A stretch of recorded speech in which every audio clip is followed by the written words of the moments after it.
Welcome to the Funded Now What podcast with your host, Andrew Lee Miller, brought to you by Growth Experts. You're in store for a chat about funding, marketing, startups, and all things growth.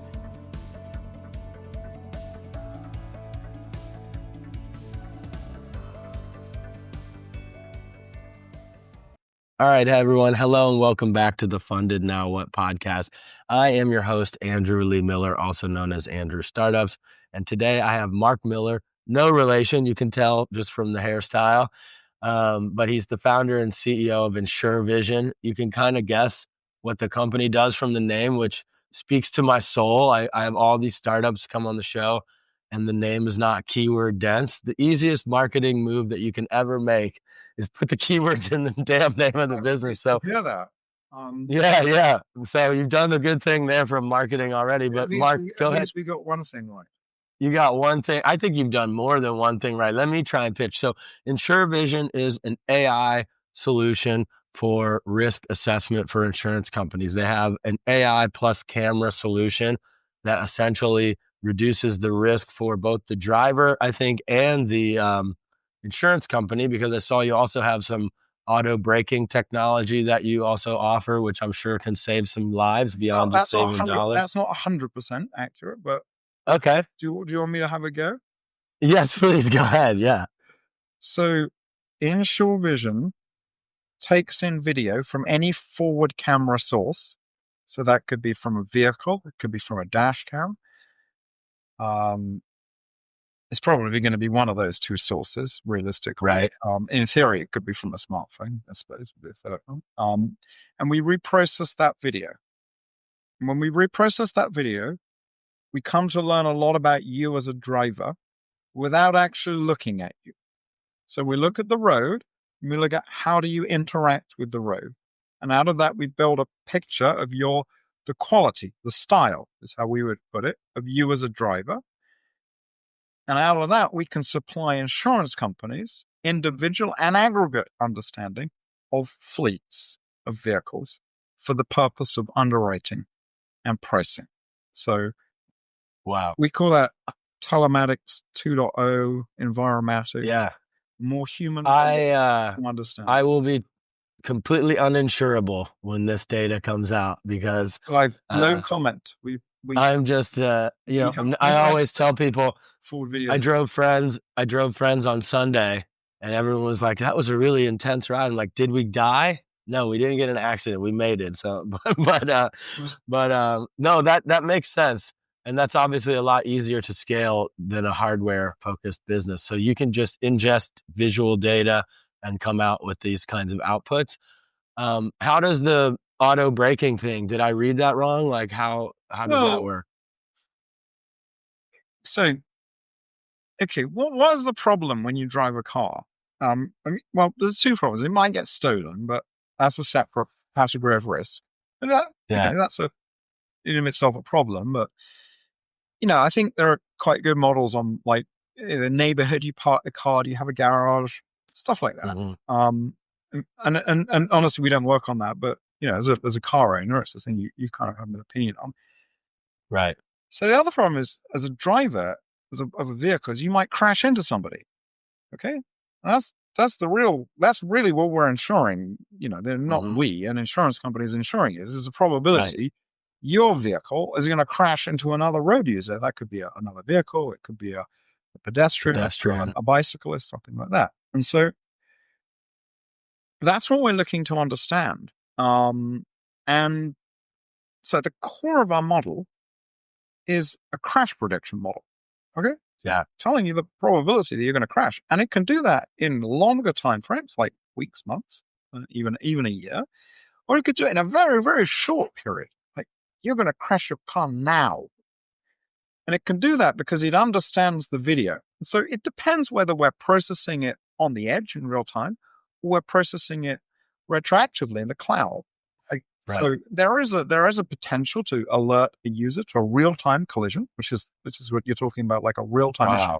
But it doesn't have to run real-time in the cloud. It's also, we can ingest that data, some hours or even days later and reprocess it. And that's obviously not going to help out in like hey, you're going to crash your car in the next 1 second or something, but we use the same method of understanding risk. We understand like the probability in the short and longer term of you having a contact, a crash event with another road object or user is at the core of everything we do.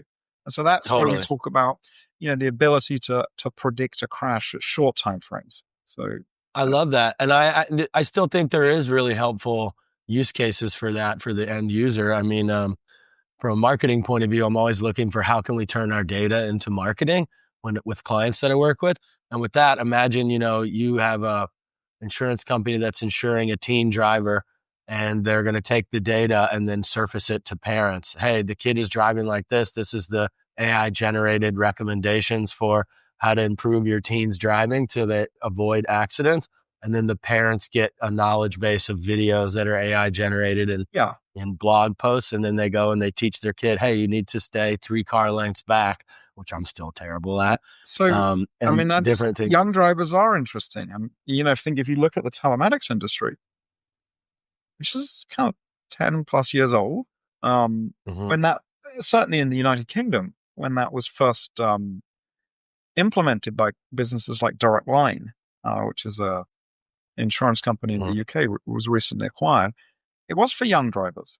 So, young drivers are interesting, as you say, to surface that information for parents and so on. So we've largely focused at the moment on commercial suites of all categories, from light commercial to heavy trucking. But we've invented a new measure for risk. So, that we'd love to develop and build out a young driver program, speaking to some of those benefits you talked about. Yeah. I guess you don't just want to make the parent. I mean, I've got 4 children, and I think they're much younger than them back there. I guess there's this thing as well about when we talk about understanding risk. That's great, and there's also well, to what end? Okay, well, you can understand risk, you can price it better, so it's fairer. I mean, like a good driver, you can pay more, but and pay less. A bad driver can pay more, of course. But I think there's also a thing about wouldn't it be great to lower the temperature of risk, to lower the volume of risk, because that would deaths, fewer crashes, ultimately fewer deaths, because road deaths, absolutely, terrible problem.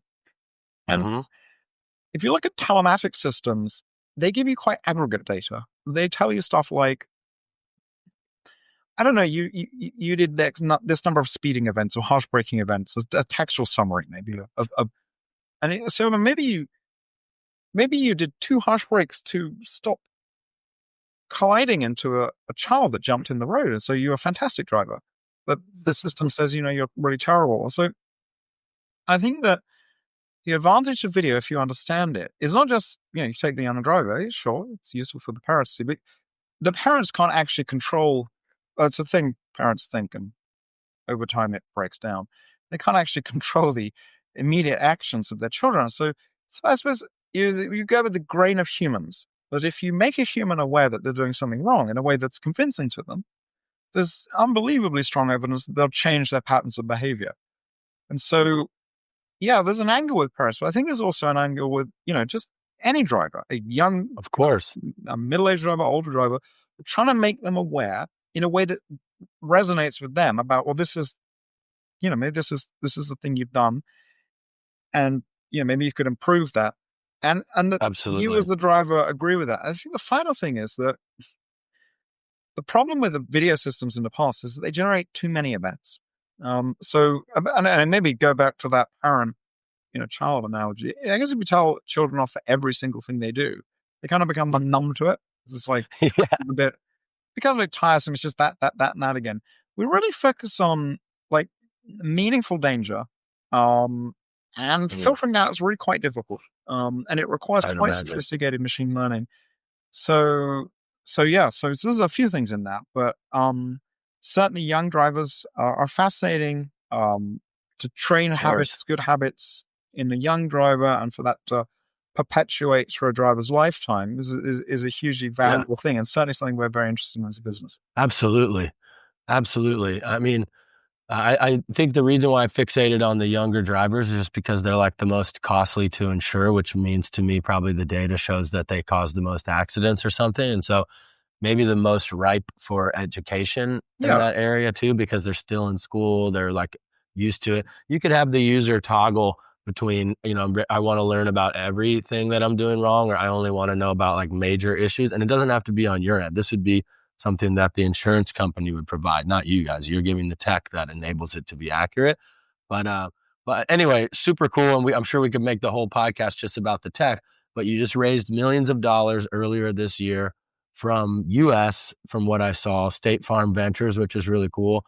I'm So from the we Midwest. raised from three funds. One of them was the venture arm of State Farm Insurance business. Which is very One cool. of them was TwinPath, which is a British deep tech AI fund, and one of which is Rethink Ventures, which is a German mobility fund based in Munich. So it was British fund, American fund, and German fund, which was great. Absolutely. The English comes easy, because obviously Americans and English speak the same thing, and it's great to do some business in Germany as well. Of course. And but we're very focused on the American market for a bunch of reasons. And I suppose starting with that, the American market is the biggest market in the world. Mm-hmm. So I think it's so important for European business and European founders to not ignore, I think, the temptation. And actually, I think it's even taught in business literature. I haven't read a great deal of business literature, but I seem to remember reading when I was about 20 years old, which was about 85 years a while ago. Yeah. About your domestic market and how important that is, a portal or something like that. I think some fellow. And I actually don't agree with that anymore. I think that if you're in the machine learning business, artificial intelligence, software business, SaaS business, that if you have a good proposition, just take it immediately to North America, because North America is the greatest market on earth, and it's the most competitive. It's the biggest. It's early adopting. It's the most early adopting, and if you've got a great business, you're going to be more successful there than in your domestic market. I have a little bit of experience in business. I used to own a speech recognition business, which was, I think, in medical speech recognition, was probably the largest in Europe or something like that. Okay. And I came to regret not going to North America. So with this new business, I was very determined that on day one, we go to America. So it's very pleasing to receive money from, German fund, British fund, but also from American fund. And we've been doing quite a bit of work in North America as well. So certainly for founders and people going to business, maybe skip that chapter in that book by Porter. I think it's Porter or something like that. It talks over dominate your domestic market. Just go to America if the product's good. That would be my advice. Zooming out a little bit on that, I tell founders, do it the hard way. If you cannot figure out what to do, go the hardest way possible. And it's harder to leave your safe, cushy, country where you are and do business in another market. But if you know that you have the best solution in the world, you got to go to the most competitive place, the place where you're going to scale the fastest. And I agree with you. From what I've seen from working with many European and startups in the UK, it's just a little bit slower, a lack of risk tolerance. Like, I mean, to use your own terms for insurance, I mean, like, we just move fast in the US. We get the value prop, we take risks, and customers move quicker. So I think you can get traction. But I think it's a confidence thing. A lot of people don't think that they're ready for the big stage. When I work with European founders, like, oh, we have to prove it out here. And then once we get some traction here, we'll go to the US. And I agree with you. Like, you can actually get faster traction in the States. And we love a good British accent. You have a posh, maybe North London accent. It comes off really well in meetings here. They're like, we just think you're smarter than us. I think subconsciously we say that to ourselves. I certainly wouldn't presume my smartness or otherwise. That would be for others. But certainly, the American market is the greatest market on earth. Love to hear it. That's the clip I'm going to use. And you're not in the American market, you're making a monumental mistake. I made a commitment, having built a relatively successful European, British, Irish business. I was going to do a business again, which I am, go straight to America. And I actually think all the things that you've said about being understanding propositions of value, moving fast, and better take some risks. Completely resonate with me, and I haven't regretted it at all. Love that. So, yeah, Okay. if anybody's listening to that, They're going to listen. and go to North Sweet. America immediately, tomorrow. Majority of the listeners are already in the U.S. I purposefully go out just and stay find where you are. founders from different. No, yeah, don't even bother coming to the European. No. Don't go anywhere. Just stay. I have built a career working with international startups and helping them, download that U.S. mentality and that speed into their company ethos. And launching in the U.S. for a lot of companies is really a goal. But you're right; they've already established more product market fit. They've raised some money. They've gotten some traction, and now they want to go after U.S. companies. It's becoming easier and easier, to be honest, without any physical presence. Pre-COVID, you used to have to fly to San Francisco or New York and spend a month. A founder would have to rent an apartment. And now you do a week max and you can barrel through a bunch of meetings. I would agree with all of that. And now people don't even want to go at all because of Trump. And they're like, I'll just do it virtual. I very much enjoy visiting the United States, and I'm visiting about 4 to 5 times a year. Fantastic. I've been to places that maybe I wouldn't necessarily have been as a tourist. Places like Detroit. I don't mean that. Illinois, where State Farm is. But, that's real America. Yeah. I think it's so important to actually go and meet people, even with all these digital tools. As I mentioned, Detroit. I'm going to Detroit actually in October for the second time in a year or so, and nice. It's the heart of the U.S. automobile industry, and still, again, it's not the number. Maybe New York and Los Angeles are number one, or Florida or something like for Disney World is very popular with tourists from this country, but you wouldn't necessarily put Detroit in the top 2 or 3. But it's a fascinating place, and it's great. It's fascinating for me as a person that has been to America, a relatively large number of time, to go and visit the whole country, not just the West Coast, not in the middle, everywhere, meet people. And I found an enormous generosity of spirit in the United States. And it's, I think there is no substitute, actually. I agree with all of it. You can do a great deal on making introductions and yeah, of course. But I suppose that get off your ass and go there is what you're saying. That's what they say. Well, you want to do a deal with somebody, they sort of look at the whites of your eyes, right? It's probably at that stage. If you want to sign a contract, want to do a deal, I think it's really important to meet people. So love that. I'm traveling to North America. I was there in August. Going back in. You take the kids with you? I take the kids. Not regularly, but they did. They did come in August. Nice. Yeah. Nice. Yeah, you got to be able to hit 2 birds with 1 stone on that. With that big of a trip, 3 days work. Holidays. Yeah, amazing. Well, that parlays into my next question. So you raised some money. Let's move into the marketing of this. There's, from what I can see, only a small subset of potential customers out there. You've got automakers, insurance companies. That's about it, right?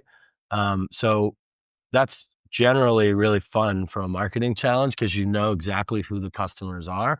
But tell me a little bit about what you guys are doing marketing wise. How are you getting customers? What stage are you at with the customers that you're at? Well, I think so far, it's good and bad, isn't it? So if you've got lots of customers that are small, the acquisition hurdles are relatively low. Right. But you can create, a pipeline and a sales engine that, if that's really great, can start chewing into that quite quickly. And you can start, the market's going to give you very quick feedback. I don't like it or I do like it. And this allows you to change. And startup is about finding the rest path and where to go. Whereas, as you say, we're focused on a smaller subset. It's not just underwriters. There's the brokers, there's various video cam systems, but it's not thousands of potential customers. So what we focused on initially is we've invented a new measure for understanding auto risk. I think the last time anybody did that was about 10 years ago when Telematics came out. And so we focused actually primarily on validating that statement rather than Mark Miller says, InsureVision is the bee's knees, because I guess that's my job to say that. Like, if I didn't say that and believe that, there'd be something wrong with me. To make that a statement that is substantial and credible to, in the insurance world, I guess, to an actuary, somebody that, has spent their lifetime working on the understanding of risk. So we've actually been working with fleets as well, because fleets, a large fleet can actually have quite a large number of vehicles. And we've spent the last year or so doing a massive study with gig economy drivers in the United Kingdom. And we're publishing some results in October. I don't have the exact date, but it's going to be either early. We've got the big conference at ITC Las Vegas coming up on 2024. And I don't know if we should publish it before or afterwards. So we're going to make it before. No, let's talk about that. This is something I'm very skilled at. So there we are. You want to publish it before, yeah, like 2 weeks before, if you can. It's the 24th of October or September? The 14th of October. Okay, so you've got a couple weeks. If you can get it out the week before or 2 weeks before, then it helps with a lot of brand notoriety and the name, and then people walking by. Are you exhibiting or are you just attending? We are. Come visit InsureVision. Yeah. So what I would do is I would put out that news story. I would run some LinkedIn ads targeting the 100 to 200 companies that you really want to know who you are. That's 500 quid max spend, nothing. But on LinkedIn, they're seeing the ad 5 to 7 times each.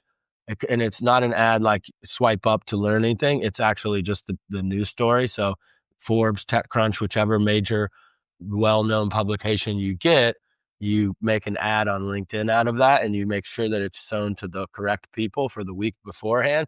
And then they go, yeah, I don't know where I saw you guys, but I saw what you're working on. And it's like this weird thing. Ads like that create a sense in the mind that it was referred by a friend. And so I heard from someone what you guys are working on. Yeah, let's stop and talk to these guys at their booth.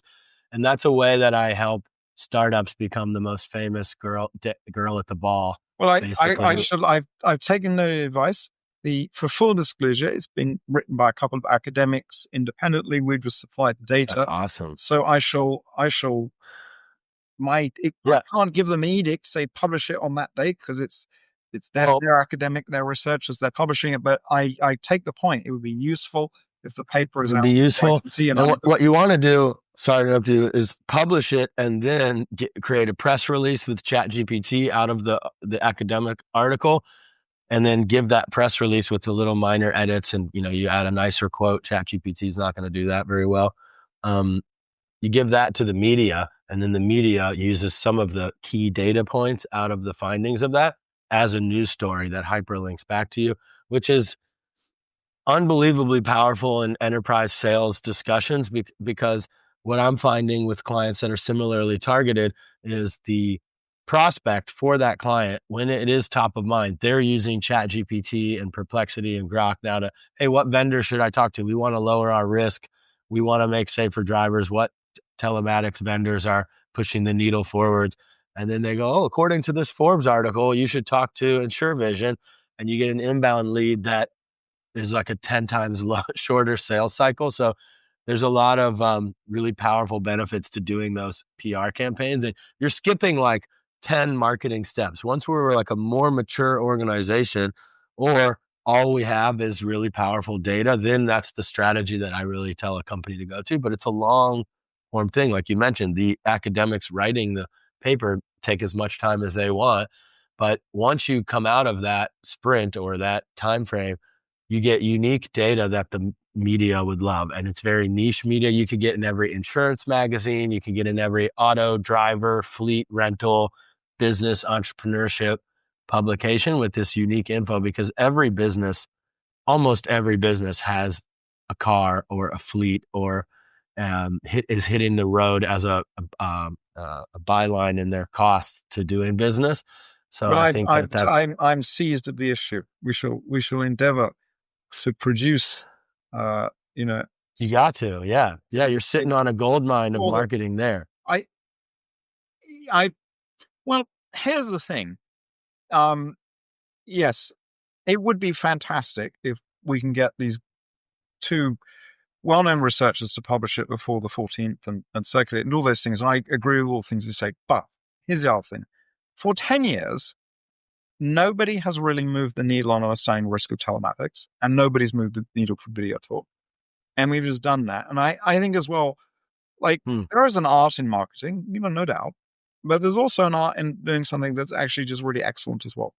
And so Absolutely. I think over time, if the product is powerful, it won't sell itself because it's not, it's not a conscious entity which is going to take itself out of some code and start virally selling it to the people that would need to be done. But I do think that I've always had a very strong interest in cars. Actually, is why I went into the vehicle sector. And I'm a car enthusiast, and one of the things that I admired about the vehicles that I grew up admiring or have admired over the course of my life is that they were flawlessly executed and well built.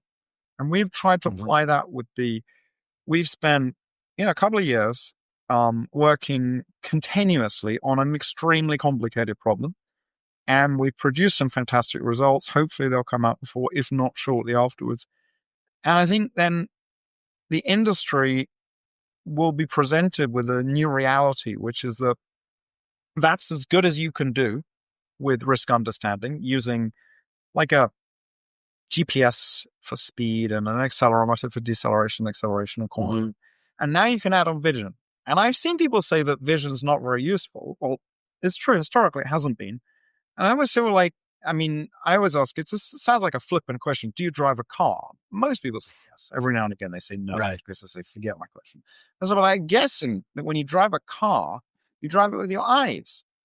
Yeah. So you're not driving with your speedometer in your brain. And I make this comparison. I say, imagine you told me an anecdote about with some friends of yours and they were driving and that they were saying, that's great, we're here in one piece or something like that. But I suppose if I put you in a car seat next to a driver and I blindfolded you, you would have and I said, was that a good or bad driver? You could say, yeah, because I think so. Gyroscope in your brain knows if you were topsy-turvy. You might say, well, listen, there was this moment, it was unbelievably heavy braking and I don't know, that was bad or something. And it's like, well, actually, if you were looking at the road, you said a child ran out in front of the road, the driver braked and avoided a collision. So this is because he's a fantastic driver. And you're only going to understand that with your eyes. So I don't think it should be controversial to say that understanding risk with your eyes is more powerful than understanding it with some kind of inbuilt gyroscope. But the machine learning to do that is non-trivial and quite complicated. And that's what we've worked. Beyond that, insurance companies are old and slow and late to adopt AI. You and I are in the industry. So we're talking about it, thinking about it, using as much as we can in our lives. But the majority of people, you mentioned the United States is the most early adopting country, still only around 10 to 15% of the country using AI at all. And that is, I did a survey of 1,000 people on Reddit recently on, do you use AI as a search engine? And 40% were still saying no, which is insane, which is to me the most basic individual use case is to use it constantly as a search engine. So I think that we're still in early days. They're shitting the bed like crazy. I'm here in the Bay Area, and they're firing people. Anyway, that's another conversation. But I don't think that they're getting the clicks. They're getting a lot of AI preview. But anyway, that's another. But the fallacy in what you mentioned is, if we go back to your example of you're a car enthusiast, you can name. There's a graveyard full of really cool car companies that thought that their amazing car would do the marketing for it. You still, as an unknown brand, do need to do marketing. The product will eventually take over and do, but you're not a B2C thing, so it's not a perfect analogy there. But I think it's B2B is. I'm not a marketing expert, but I think B2B is about building a brand that resonates with resonates with the people in the industry that and then connecting to those people, and then just really following a continuous and reliable method to make them aware of the value of your solution and position that intelligently, building up into a contract. Because if I may simplify it. No. It's not about, and I have that problem too. But it's only two things. This is what I started the first 10 years of my career in B2C, drove some exits. One was the largest in my career. Really loved that. And I love being able to be out on the street and mention it where I work. And people are like, oh, I love that thing. And we might never have that with InsureVision, but you only need two things in B2B, especially at the enterprise level: leads and promotion. I think companies make the mistake in only focusing on leads and getting in the door with your fleets and your insurance providers. But the other part, what you're saying is, if we have an amazing solution, we're pushing the industry forward, we're the leaders in the future of telematics and vision for risk assessment, then everybody should know about us. And all we have to do in the early stage, Mr. Miller, is get promotion. And that is a 6 to 12 month concerted effort for a marketing agent, team, company at your business, because the product backs up the pitch that we're making. And I think you're doing an amazing effort getting these academics to put out some research and prove what you're saying as a head of the company. Like, we're pushing the industry forwards. Now we have the fucking numbers that prove it. So that's amazing. And then beyond that, it's just podcast interviews like this, but more targeted. It's speaking at industry conferences. The future, there's insurance conferences, there's automaker, manufacturer. Everybody in the world wants to hear about how AI is disrupting their unique, large, old school industry. So being invited to speak at those places is really big, but then repurposing that content into newsletters, social media posts. My eyes roll. I'm sure yours do too. But the more that you do that, the more people know about you. And even the little growth hacky idea, I said, like, you raised enough money to be spending a couple thousand pounds or dollars a month on LinkedIn. And every time you write a white paper, every time an academic puts out a thing, every time another person interviews you, you just keep running that content and ads to those same people. And then they just, as soon as it's top of mind, hey, we need to actually reduce this, or we need to increase this. We haven't done much in the way of LinkedIn targeting. I do publish some stuff on LinkedIn. I think it's, I think that's a great suggestion. It's not expensive. For when I'm speaking to a company that has a small subset of potential customers, there's 3 to 5 roles in each company. Let's say there's 200 companies, 1,000 person audience. No, I get it. It's inexpensive, and you can really bombard them. There's 2 major trends in B2B marketing right now. I think this is the first time I've even talked about these on the podcast. One is LinkedIn marketing. There's about 4 or 5 things that you can do on LinkedIn to really increase your presence. Organic posting, automated outreach. LinkedIn doesn't want you to do that, but I've been doing it for 7 years. Never had any negative side effects, besides the individual one-off person will tell you to go, F yourself, whatever. But it still brings in a constant pipeline of conversations. With what you're doing, it is beautiful, because when we do it for a CEO, we usually just at an enterprise VP decision maker level, they'll just accept.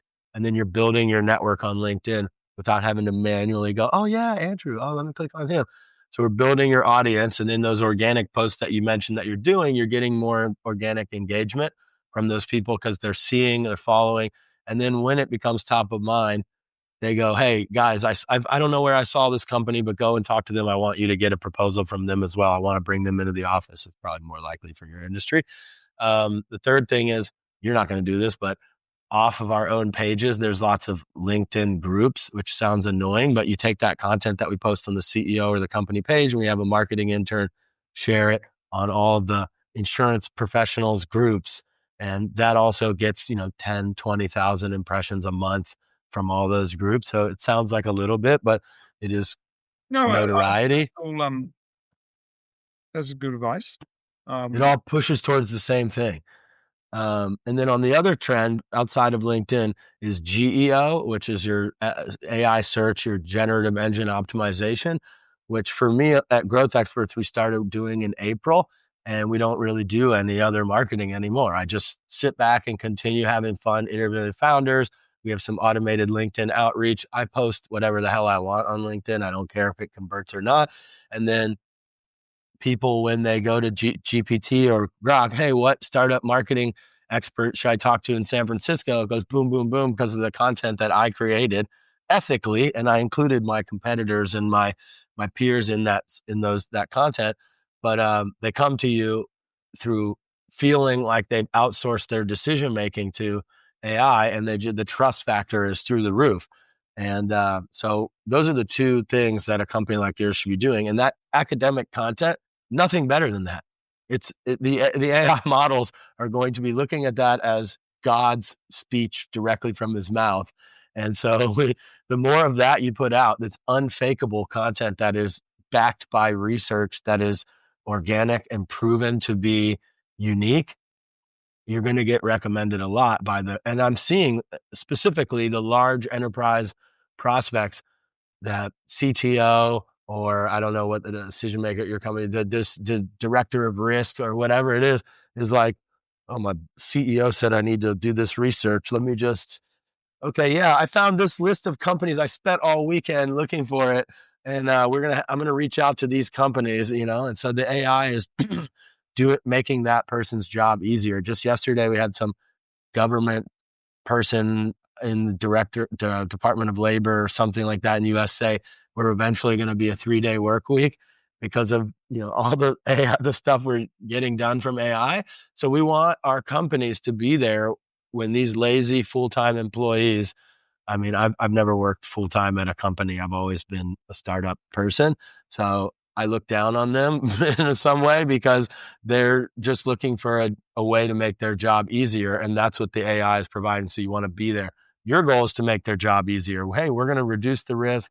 We're going to give you more data. We're going to make your job easier. And so you want to do that for the champion at the company. And so those are the two things that a B2B enterprise focused company. I've taken note company. of the LinkedIn, your suggestions. Well, LinkedIn is like the immediate, and it's because it takes like 3 to 6 months for any of that AI stuff to really take hold. I think it's similar to SEO in the past. Internally, as a business, a working understanding of the way LLMs work. Yeah, I would imagine. Yeah, so I'm actually writing my next book about that, and I'm researching and learning this as I'm slowly finishing the book. But learning how they work, learning the nuances to the new types of content. So, you sound like you've been in the market. LLMs is efficiency.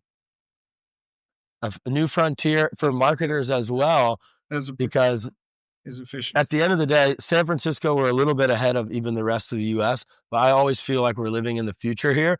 And we constantly, I went to a poker game on Friday and everyone was talking about the death of the human internet and how we'll never be searching on the internet anymore. And then I go back to Ohio where I'm from and people still don't use ChatGPT. Like a large portion of people are like, no, it's bad, right? I'm like, it's insane, the gap.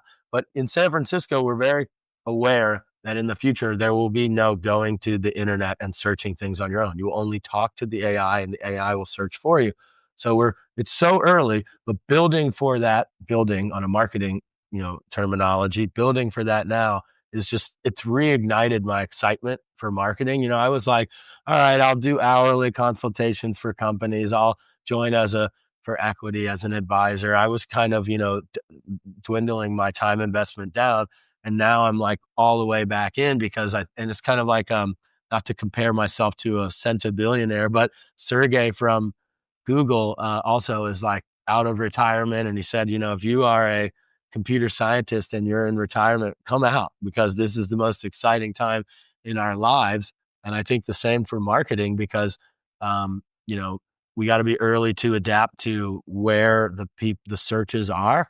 And I think that you're in prime position to be doing that also. And so we have the outbound on LinkedIn, which drives conversations and connections slower, but it depends on the industry. This might actually be something that's top of mind in every insurance provider we hope discussion.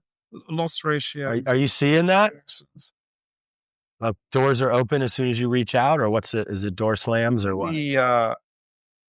Like anything, it's going to depend on who you speak to, the time of day, and what's top of their mind, as you say. Correct. I think the the biggest challenge is that a relatively large number of businesses have been trying to extract understanding from video for some years, and the results are disappointing. And so if you say you're understanding things from video, it's not unreasonable. Another person who's heard that several times before says, well, yeah, I've heard that before. In what way are you different? Understood. And so I think that the hardest thing is to make a case to say, well, what we're doing is different and from, maybe what you've seen over here, what you've seen over there. And the best way to do that is to substantiate that with results, but also some referrals and feedback from people that are early adopters.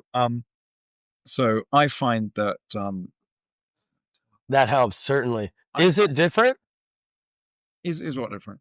What, on a scale of 1 to 10, what is your confidence on how groundbreaking your technology is? Well, people have been trying to understand driver risk for a long time.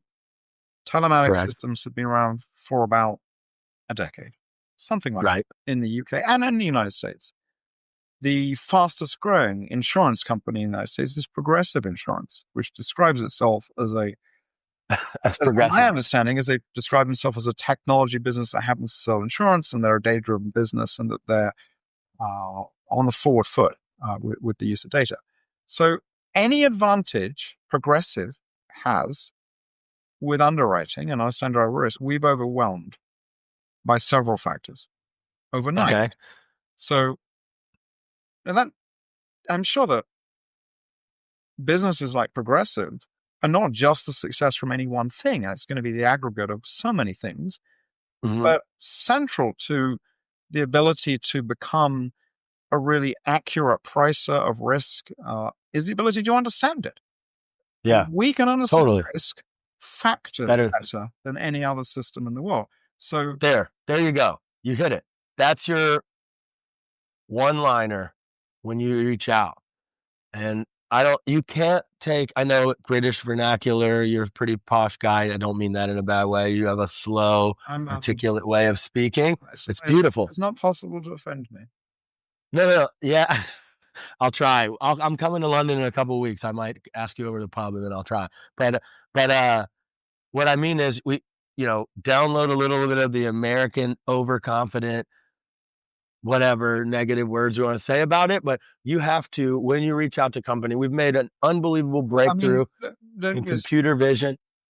So I have no doubts that what we've done is A, very, very difficult, B, very hard to replicate, and C, groundbreaking. So only the groundbreaking part matters to the customer at the beginning. When they get in the door and they start working with you. But we're having a conversation. The goal is to establish an understanding of the truth. I've always thought that with the conversations. When we present this to a business, this is the most advanced way to understand risk in the world. Perfect. Full stop. With the full next stop, exactly. If you're progressive and you do this, you will consolidate your advantage.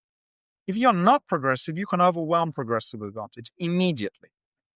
And the value of that is non-trivial.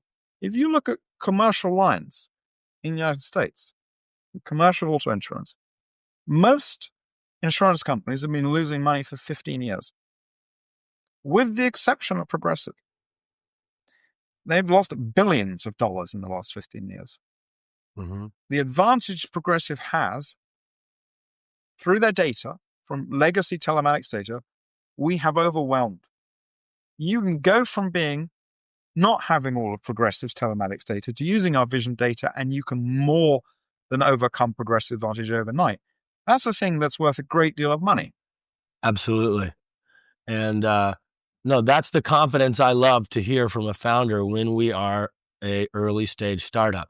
The outreach then and the messaging, Mr. Miller, changes to, please, hey, nobody's Mark. I just like saying Mr. Miller because I'm also Mr. Miller.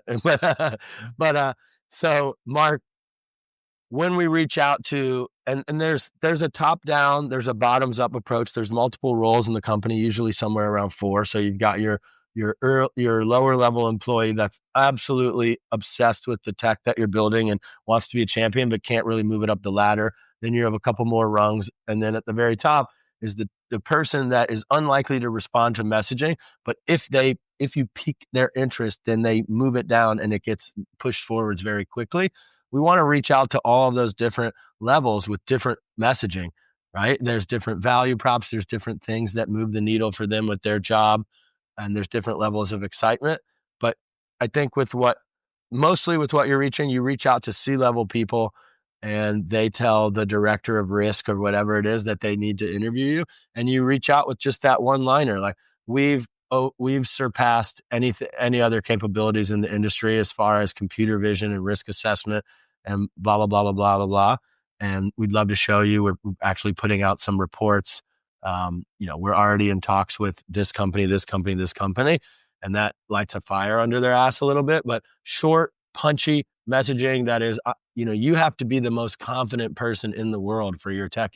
And it sounds like you are, but it took a little while to get there. And I want to scream it from the fucking rooftops. Like the founders are, ask me how I'll reduce your, when you go to that event in Vegas, instead of being a normal posh British guy in a suit and you wear a bright colored t-shirt that says, ask me how to 10x or reduce your whatever by this. And then, I think my comment to that would be that the thing that you do has got to be authentic to you.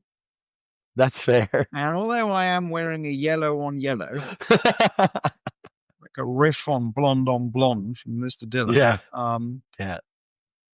I don't think if one contrives to make themselves a character that they're not, that resonates well with people.